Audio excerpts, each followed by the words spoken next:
Walking అని, jogging అని, gyms అని అలా వెళ్తూనే ఉంటారు కదా! గంటలు గంటలు. ఇంకా చాలా శ్రమ చేస్తూ ఏమంటారు, చెమటను కక్కిస్తూ ఎంత ఇబ్బందైనా వెళ్తూ ఉంటారు. కానీ ఇక్కడ మనసుకు ఉల్లాసంగా ఉంటుంది. ఆ పచ్చదనంలో తిరుగాడుతున్నందుకు మనకి ఆక్సిజన్ అందుతుంది. అంటే ప్రాణవాయువండి. మనకి ఆక్సిజన్ అందుతుంది. అలాగే శరీరానికి వ్యాయామం కూడా ఆటోమేటిక్‌గా అయిపోతుంది. మనసు ప్రశాంతంగా ఉంటే ఆటోమేటిక్‌గా ఒత్తిడి తగ్గిపోతుంది.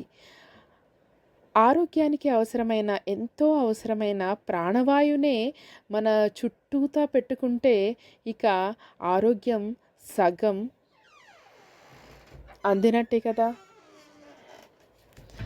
అందుకే ఇక నుంచి జిమ్‌లల్లో వాకింగ్‌లని అలా కష్టపడకుండా